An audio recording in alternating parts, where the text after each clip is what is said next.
So,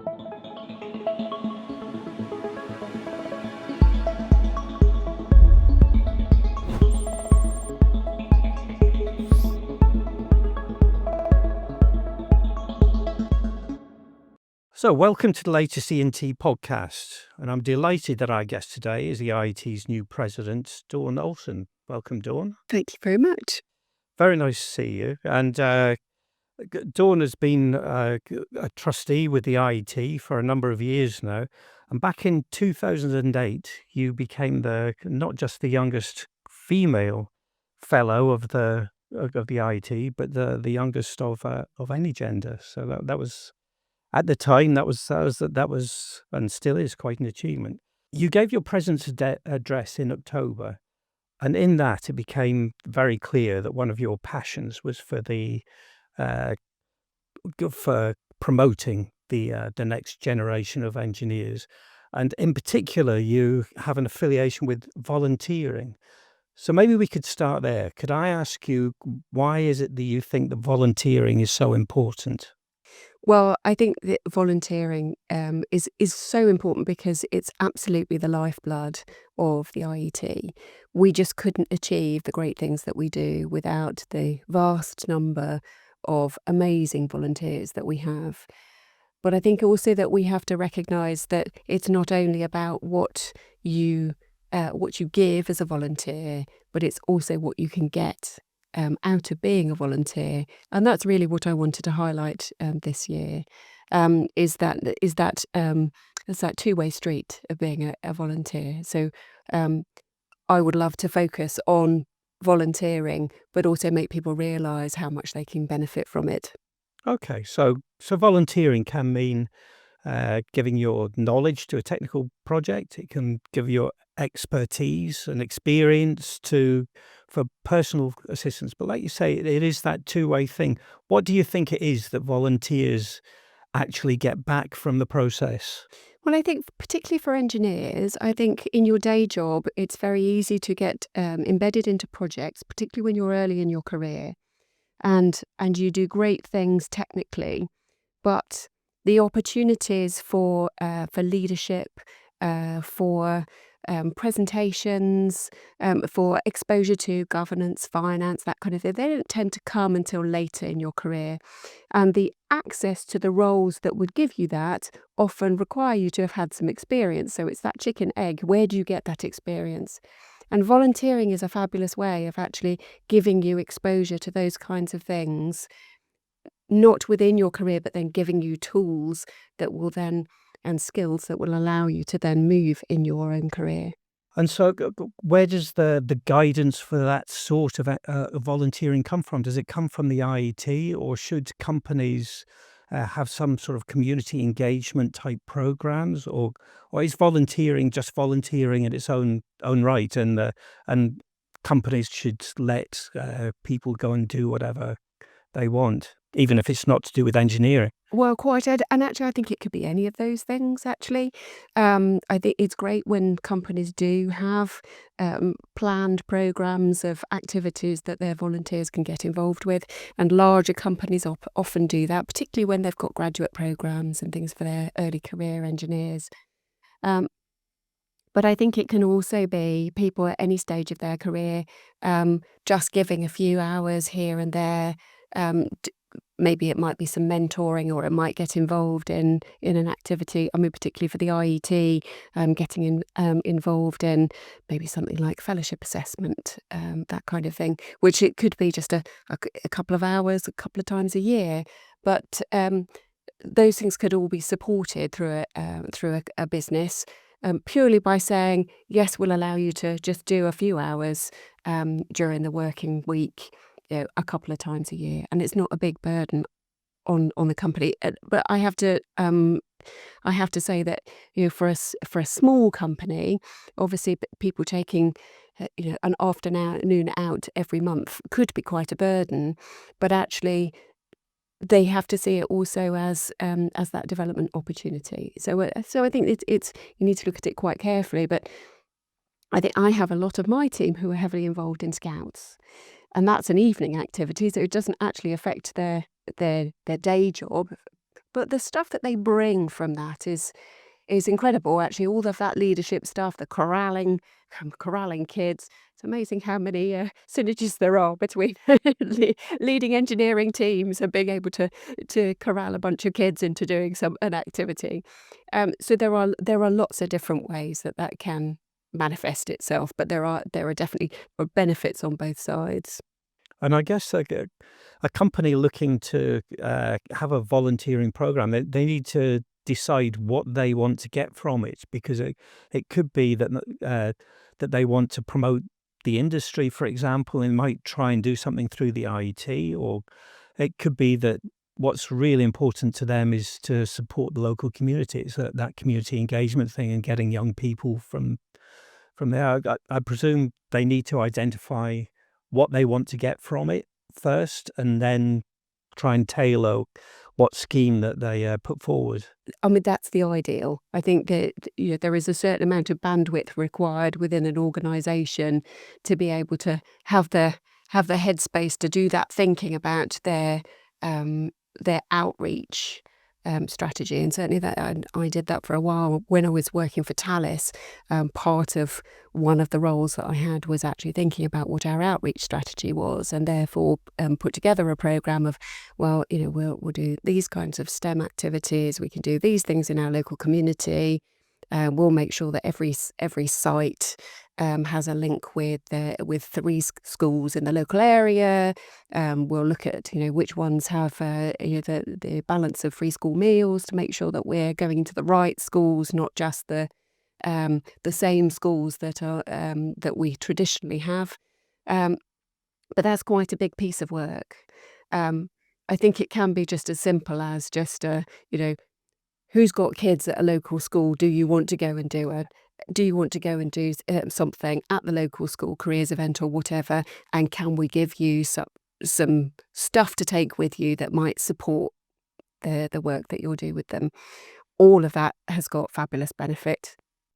I see. It sounds like it was when you were at Thales, it sounds like it was quite a structured program, quite an engineering approach to the whole thing. Yeah, so and actually it was interesting. So, they very specifically wanted an engineer to do that. So, and I think that's where I bring my systems engineering knowledge into looking at things like this as a system.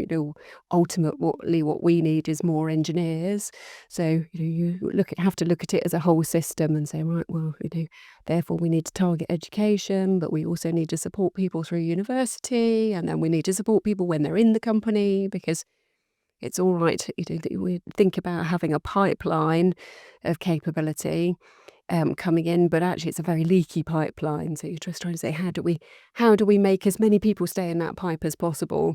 Just from a personal point of view, as I said in the introduction, you've been on the board of trustees at the IET for 7 years.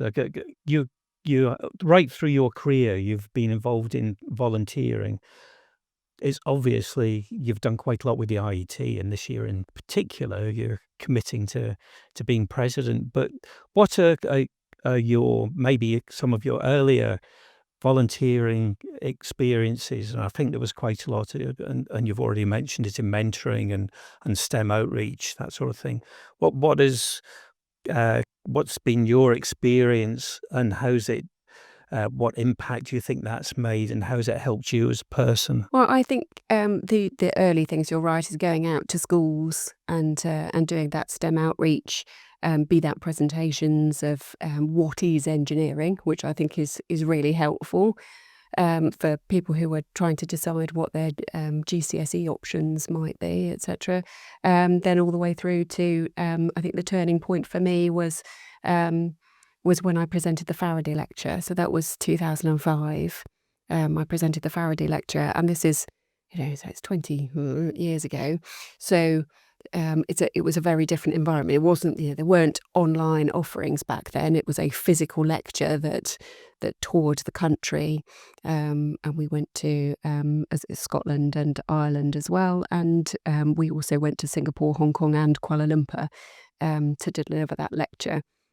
And I was quite a sort of quiet engineer when I started that process, and it helped me find my voice. I didn't at all think that that would be something that I would be capable of, but we had to learn the entire hour's lecture without any kind of supporting either documentation or any kind of sort of little notes on screens. There was none of that. We had to know it all, and it was bringing kids on stage and doing experiments and things. And I think that was 3 months, just constant, to around 1,000 to 1,500 14, 15-year-olds 2 to 3 times a day in different venues. And that just gave me a completely different skill set, a completely different outlook, and a confidence that I'd never had before. And I just brought that back into work. And I think they were quite shocked at the person that came back from that experience. I was still very much me, but it was just suddenly I'd found my voice, and I was prepared to speak out in meetings where I possibly wouldn't have done before. And absolutely, that then just went through into following roles. And actually, the role that I was talking about earlier, that was looking at the pipeline of engineers, particularly, that was all down to having done the Faraday lecture. That confidence and that understanding of the STEM environment and education, that all came from doing the Faraday lecture and the work with the IET, and that then led on to other things. So it's I think it can't be underestimated, the value of these experiences. So that Faraday lecture really was a springboard for you. Oh, absolutely, yes. And it must have been inspiring. Obviously, you got so much out of it personally, but one of the things that I'm imagining that you got out of it is if you're talking to all those kids and you can see the light bulb go on, to use the cliche, you can see that you are inspiring people to follow in your footsteps. Well, we always hope so. I think one of the things that the IET is very good at is actually tracking how many people actually attend their events, and particularly how the resources that are downloaded, etc. And then they try and look at the correlation between people who said that they weren't really interested in engineering and then following the events, like, oh yeah, actually, that does sound like something I'm interested in. So it's always a challenge then to follow that through into then what happens. But actually, just in terms of changing opinions, that's step one. You mentioned the pipeline there, and this is something that we hear all the time, is that there is a skill shortage. And I have to say, you speak to any industry, whether it's truck drivers or health service or whatever, there is a skill shortage. We're very aware of it in the engineering sector, of course. But I recently read the latest figures from Engineering UK said that we had a shortfall of 50,000 engineers. And for all that is a lot, and particularly I think we only produce about 60,000 engineers every year, and a lot of them will be overseas students who take their skills back home with them, and also, of course, we need to balance that out, as we do have an aging engineering community, and a lot of people are retiring at the moment. So that's a big number that we need to fill.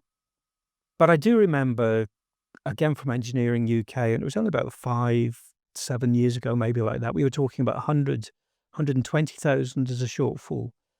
So are we getting better, or is the engineering sector contracting a bit?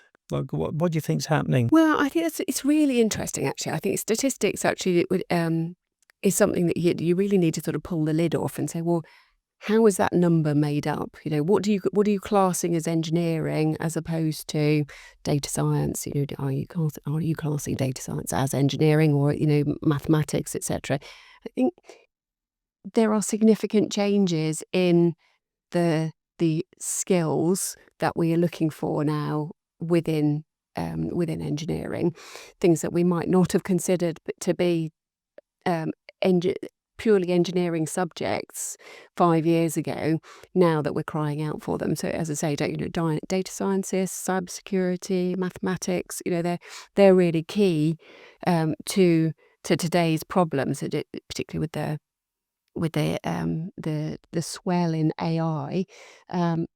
So I'm really interested in understanding what's actually underneath those numbers, and I do recognise them. As I see the Engineering UK, the Royal Academy of Engineering, they produce reports every year, and I think there's it's about 127,000 engineers is the estimate that we currently need today to fulfil our requirements.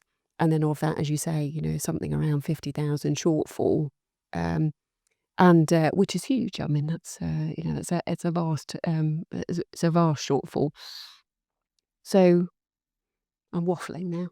The true answer, is I don't know what has meant that it's gone from 100,000 to 50,000. I mean, I recognise all the numbers, but I think it needs a bit of a poke at to see actually how is that calculated? Yes, it would be interesting, and just what the requirement is. I mean, obviously we don't need people at drawing boards anymore. Whole offices full of them. But are some of the engineering jobs just going away? We don't need them anymore, or we also have the green transition, and we say that we need.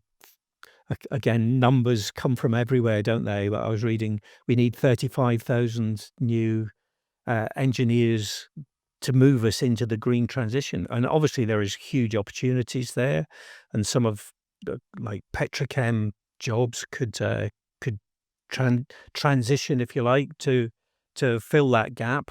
But it's an ever changing role, isn't it? It And you is. kind of think that engineering has still got to be absolutely vital. Oh, absolutely. And I can't see how it isn't really. I think it's just, as you say, the nature of jobs is changing. And I think what really interests me now is that when I joined, I mean, it was Raker Avionics back in 1990. And I was there. It then became Thales, but I was there for 30 years. That's not the case now. People move around far more. They have multiple different careers. So I've always stayed within defence, but now people will do defence and a bit of banking, and maybe some management consultancy, and then maybe come back to defence, or or into sort of some retail, online retail-y type back office type thing. So but the wonderful thing about engineering is how many transferable skills there are. So I think whilst things do change, I think we might say actually that role as it was doesn't exist anymore. But the skills that were used for that role do still exist. They will just look slightly different, and it's just that that pivot. And I think the generations that have come through are very adaptable to that. Absolutely, and some of those skills, the data sciences, cybersecurity, and so on, they exist within retail as much as they do within engineering and so on. You can take one to the other, and also, I suppose, poach from them as well. Yes, well, I'd like to. Yes. Going back to your presidential year, one thing I'm curious about is how much difference does a president make? The president of the IET, what kind of impact can a person have over the course of their year's tenure? That's a really good question, and actually, a year is actually quite a short amount of time to make a difference. But as you mentioned earlier, so this is year 7 of a sort of, well, in fact, and certainly the last 3 years has been a build up into And everybody being goes president. through that cycle. They absolutely do. So 3 years before, and then you become deputy president for 2 years before you're president. So you start to warm things up in terms of understanding what your focus is going to be. And then you become past president for a year, so which is again official role. So actually, effectively, you've got 4 years to start getting traction in terms of what you do.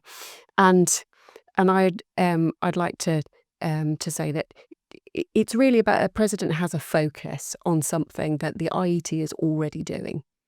So we shine a spotlight on it and we say, right, we're going to give it the president's boost, if you like, during the year that we are in post. So who decides that? Is it the president or is it the IET? Are you part of some overall marketing schedule? No. Actually, it came from me. So the volunteering came from me. I was asked what my theme is. What I was asked. I said, what would your theme like to be? But I'm quite opinionated, and I am and I am absolutely adamant that the all of the president's themes should follow on from each other. And I'm working very hard with the current deputy presidents. And Warren, past president, to start making that far more visible, so that we can see actually what are the focus areas that are coming and how do they all dovetail in each other, so that we don't. It doesn't look like, because I appreciate what it looks like from the outside. It's like, right, this year it's going to be AI, and this year it's going to be re-engineering, and then and this year it's going to be volunteering, and then next year it'll be something else. But actually, they are all going on. It's just we're putting a particular focus on them for that one year, and in my year. Volunteering, we've got lots of plans of what we'll do specifically for volunteering, but it doesn't mean that they go away after my year. It's just It's just a a rocket boost for a rocket boost. subject for a Yes. for a year. Yes, and I think Sir Julian Young, he focused on technicians, so he gave a big boost into the work that we did on technicians, and that's all still chuntering along. But you could see that it made a big difference in the year that he was there, because he always talked about it in everything that he did. So, having described that it is part of an ongoing process and not just a year, are there still any particular parameters? Are there any goals that you would like to have within volunteering itself that would identify it as a successful year? I mean, we're engineers. We like metrics, don't we? So That's it. definitely Numbers, please. numbers. Actually, I can't give you precise numbers, but increasing the number of volunteers themselves is one of the key success criteria. I mean, ideally, I'd love to double the number of volunteers that we have. But the other aspect of that is improving the volunteer experience. So looking at the systems that we use to communicate with the volunteers, so that they've got access to the information that they need, to make it as easy as possible for people to actually give us their time, but also make sure that they get the most out of it as well. We're planning a volunteer conference for next year. So probably around June, July time, we'll do a volunteer conference, bringing as many of the volunteers as we can together for an in-person, but we'll make it accessible online as well. But it gives them that networking opportunity, but also sharing of the plans and the strategies in the areas that they're interested in, and some of that sharing of knowledge across the different groups. So, will that be kind of a thank you to your volunteers, or is that a way of is it a showcase for what volunteering can bring, or is it there to attract new volunteers as well? I think all of the above. I think the attracting new volunteers has to be an ongoing activity to make sure that we can show all the different opportunities there are. But actually having a volunteer conference, I think, can also then be an attractive thing about being a volunteer, because it says, oh, this gives me another group of people that I can network with. And I think I would also say that's another thing that I've always got out of being a volunteer. Certainly for the last 20 years, I've been part of the Professional Development Operations Committee, which actually goes out and looks at industry schemes for early career engineers, be that engineering technicians, incorporated engineers, chartered engineers. And I know that team really well, and it almost feels like another family. So, and I chaired that group about 15 years ago. And I went to their meeting a couple of weeks ago, actually, and I wasn't going as president, I was going as a member of that team.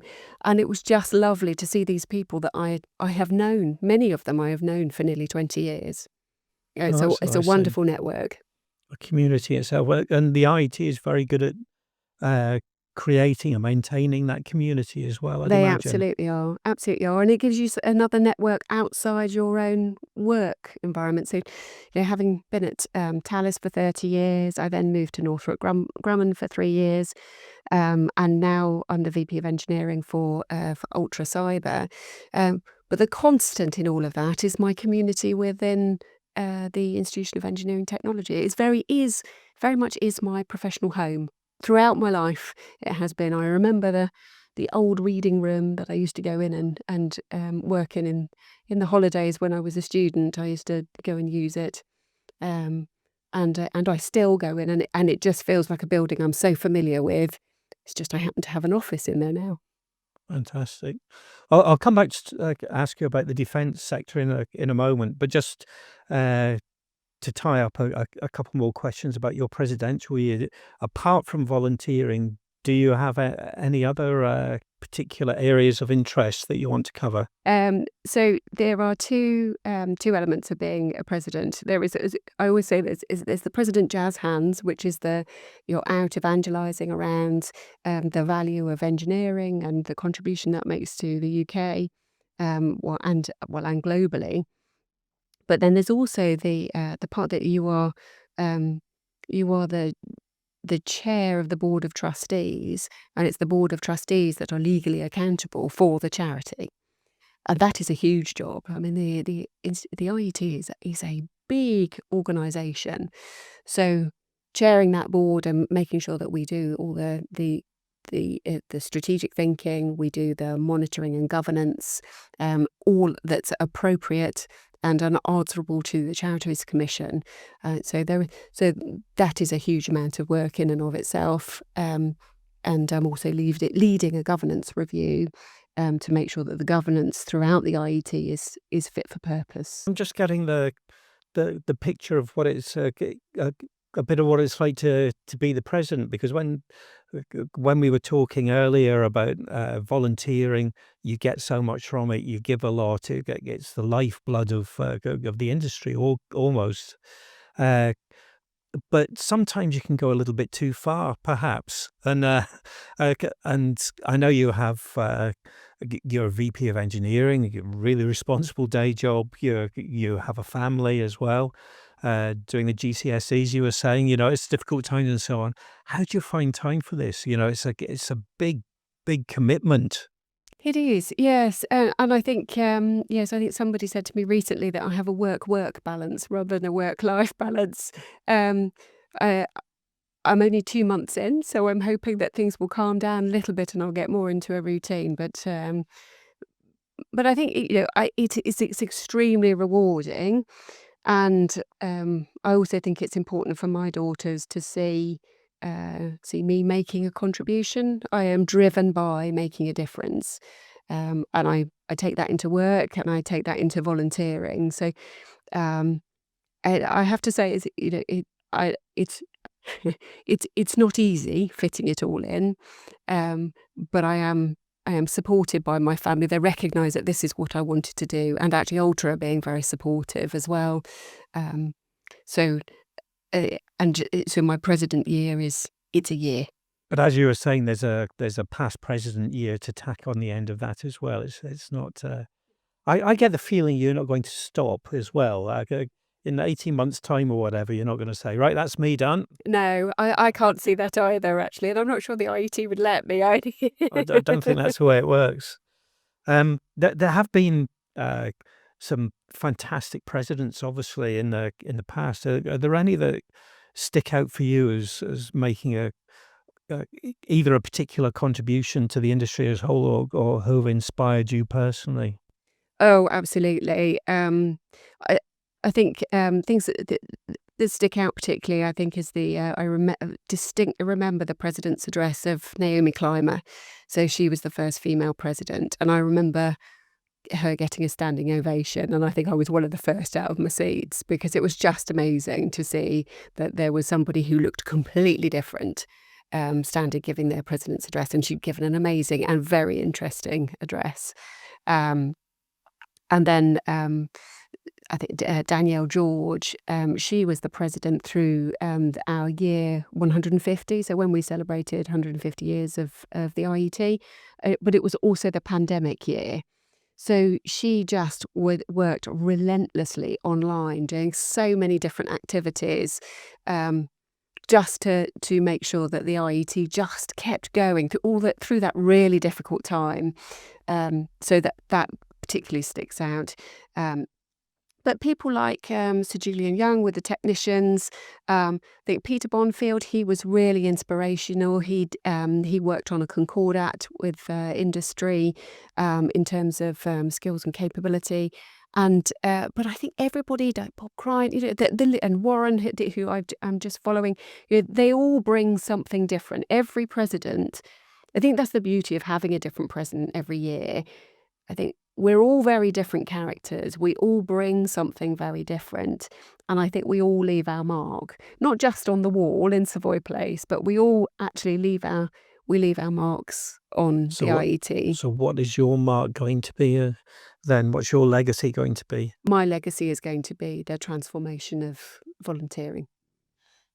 Doubling the numbers of Doubling volunteers. the numbers, and meaning that it is something that everybody brags to all their colleagues about what a great experience it is. And, they shouldn't be volunteering, they shouldn't be doing that, they should be doing this, or they could do this as well, actually. And in fact, I would never want to take away from any other volunteering activities that people do, but actually saying, well, you're not doing anything, you should, come along to this thing that I'm doing at the IET because it's great, you get so much out of it. The biscuits are great as well.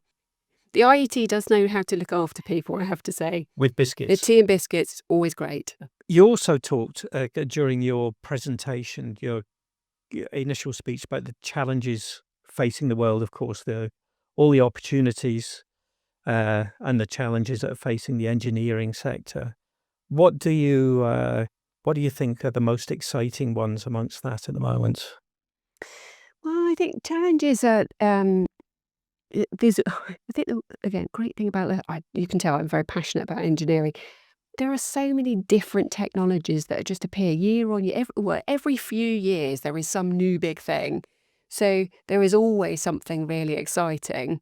But it's also quite a challenge to make sure that you've always got those skills and capability ready to make sure that you can capitalise on that.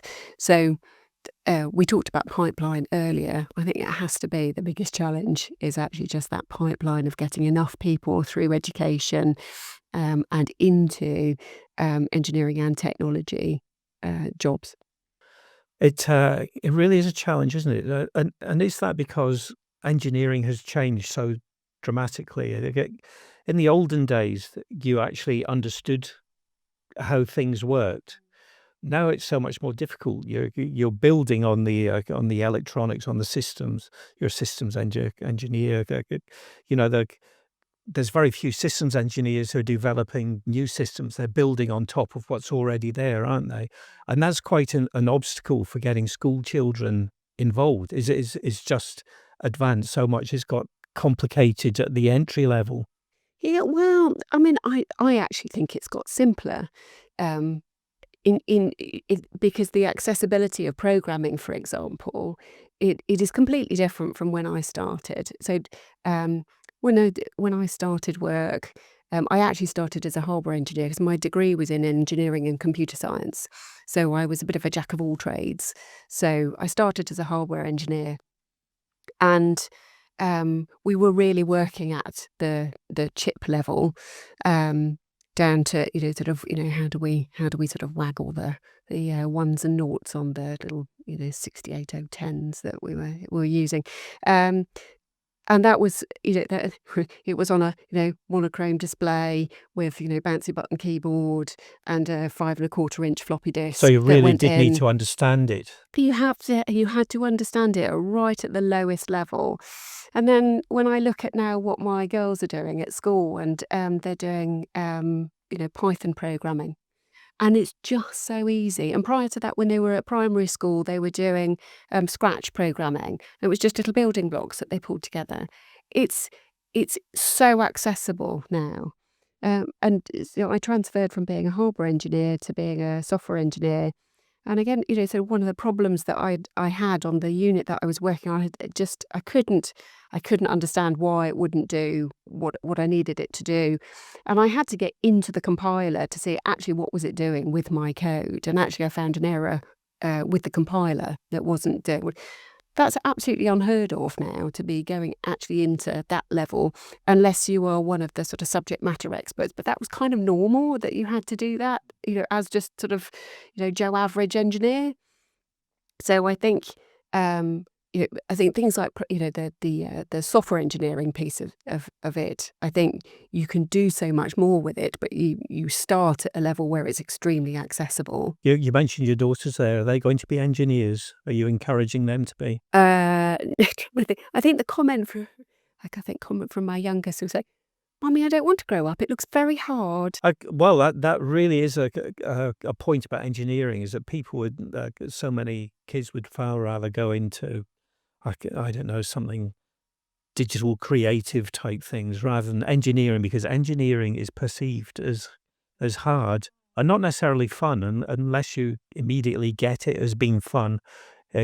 Some of them just think that's hard, so I don't want to do that. Yes. But what's really interesting though, a couple of hours later, she'll be really enjoying her computer science homework. So I think there is hope. So I don't think they'll necessarily be engineers. I think, but my eldest is very much into textiles, but. I can see that she's got that engineering mindset. It's also something I've been, ever since they were tiny. I've always done a lot of dressmaking, etc. So, and I think it's just engineering. So it's turning something 2D into something 3D and thinking about how the pieces go together. So, and then taking a very logical approach to it. So they'll have a tech literacy that they can use in whatever they end up doing. Absolutely. And as we said before, actually that fact that people pivot in careers, these days you don't have to have had a degree in engineering to come into engineering as a career later on in life. There are different courses that you can attend that give you an entry into it as a career later on.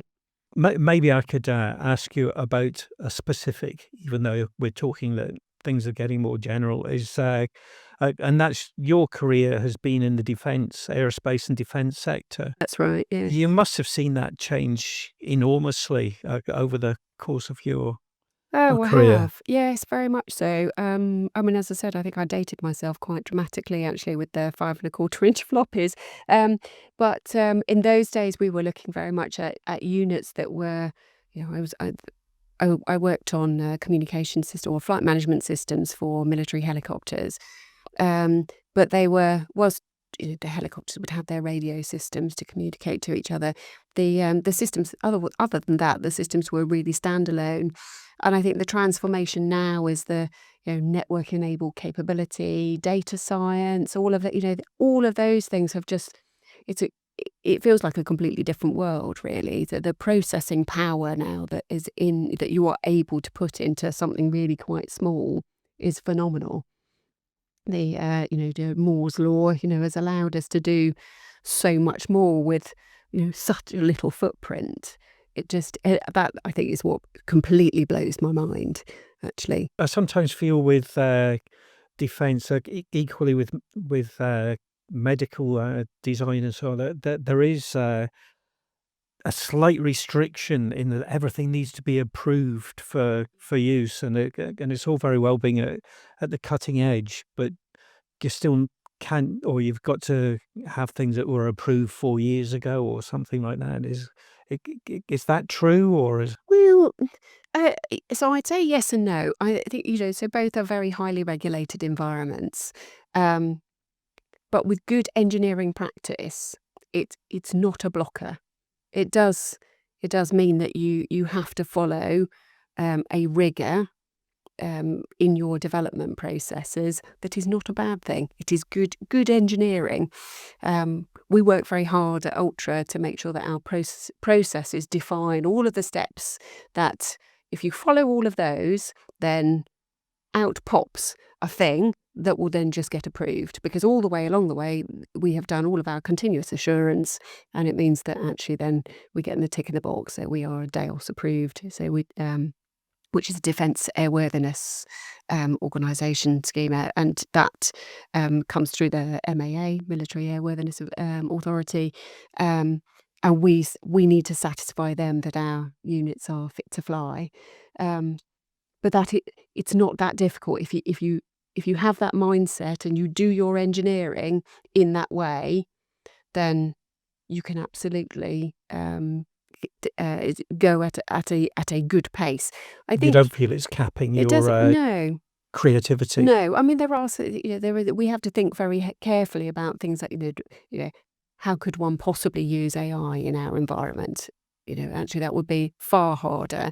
But I think, and it's the explainability of what we do, the justifiability, making sure that you've got complete code coverage when you're testing, all of that kind of thing. So that probably makes some of the testing integration phases somewhat longer than if you were just creating a website, for example, and if it fell over every couple of weeks, it's not, it's not a big issue. But it suits me particularly. That's definitely my brain works in that particular way. I'm very methodical and very rigorous. I'm quite a perfectionist, so I suit the defence industry. But would it suit looking at millennials and Gen Zs and so on? Does your sector appeal to them? There's quite a sort of kickback about certain things. There is moral. I know when I graduated, then just huge numbers of people, hundreds, went into Ferranti, for example, places like that, and really didn't do very much while they were there. It was just the intake of people into the defence industry. But people don't want to do that so much anymore. I suspect young people have got a slight aversion to things like the defence industry and the oil industry as well, things like that. Well, and we're not seeing that particularly. I mean, we as Ultra, we recruit quite small numbers of graduates each year, but we always get a phenomenal number of applications from really high quality students who want to come and join us. So, I mean, I understand what you're saying, and the understanding of millennials and Gen Z would suggest that would be the case, but actually it's not stopping us finding really good people who then come and they're really high performing and are really passionate about what we do and very particularly why we do it. Again, it's that doing engineering, that makes a difference.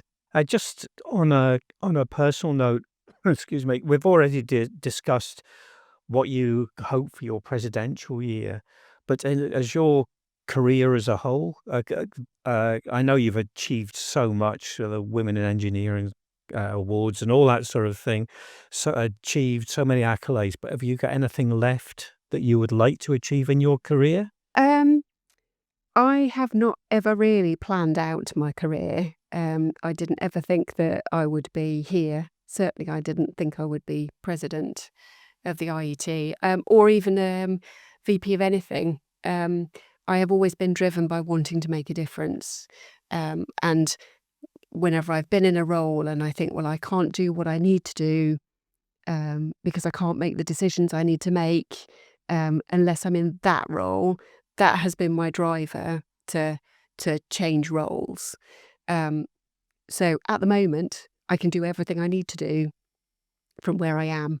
So there is nothing that is driving me to change. I mean, that might change, in years to come. But at the moment, I'm very happy doing what I do. I love my job, and I do love being president of the IET as well. I think it's a fabulous organisation, and in both of those, I feel that I've got the skills and I've got the capability, and I've certainly got the passion and the motivation to make a big difference in both of those. Fantastic. What a great way to end. And we must leave it there, unfortunately. So thank you very much for your time and your insights. And it's been a pleasure just talking to you anyway. And can I just say to everybody who's listened and watched this, thank you very much. There's plenty more E+T podcasts on our website, YouTube, wherever you happen to get your podcasts. If you'd like to contact Dawn, I presume we just go through the IET website, the usual channels, however Yes, you'll I'm the contact. president at the IET. There you are. And thank you very much for listening. Until the next time, goodbye. Thank you so much for having me.